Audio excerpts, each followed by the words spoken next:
ஒருங்கிணைந்த போயர் நலச்சங்கத்துல இருந்து வந்திருக்குங்க. பொள்ளாச்சி மாவட்டம்.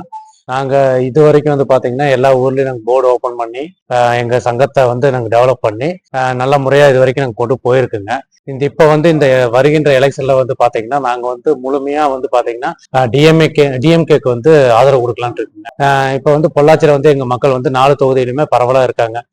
வால்பாறை, பொள்ளாச்சி, கிணத்துக்கடவு, உடுமலைப்பேட்டை, கிட்டத்தட்ட ஒவ்வொரு தொகுதியிலுமே பாத்தீங்கன்னா 10,000 ஓட்டு மிகாமல் இருக்காங்க. அதிகமாக தான் இருக்காங்க.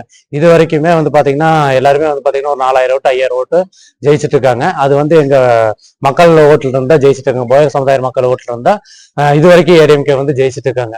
எங்க மக்கள் பாத்தீங்கன்னா 80% பாத்தீங்கன்னா அதிமுகவுக்கு மட்டும்தான் ஓட்டு போட்டு இருக்காங்க.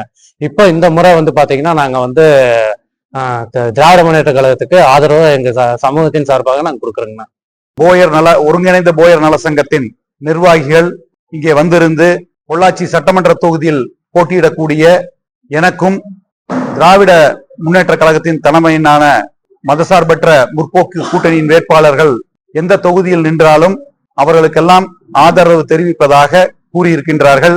இதன் காரணம் அவர்களுக்குண்டான அங்கீகாரத்தை இதற்கு முன்னால் ஆண்டு கொண்டிருந்த அரசு வழங்கவில்லை என்றும் தற்பொழுது ஆளுகின்ற திராவிட முன்னேற்ற கழகத்தின் தலைவர் திரு மு.க. ஸ்டாலின் அவர்களுக்கு உண்டான அங்கீகாரத்தை வழங்குவார் என்ற நம்பிக்கையோடு இந்த ஆதரவினை தெரிவித்திருக்கின்றார்கள். கோவை மாநகரம் உருவாவதற்கு காரணமாயிருந்த பல பேர்களில் ஒருவரான கிருஷ்ணபோயர் அவர்களுக்கு மணிமண்டபம் கட்ட வேண்டும் என்று சட்டமன்றத்திலே உரையாற்றினார்கள். அந்த உரைக்கு பின்னால் தமிழக முதல்வர் அதற்குண்டான ஆயத்த பணிகளை செய்வதாக அமைச்சர்கள் மூலமாக உறுதியளித்திருக்கின்றார்கள்.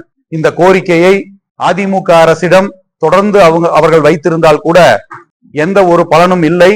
அந்த நம்பிக்கையை இழந்து அவர்கள் இன்று திராவிட முன்னேற்ற கழகத்திற்கு ஆதரவு தெரிவித்திருக்கின்றார்கள்.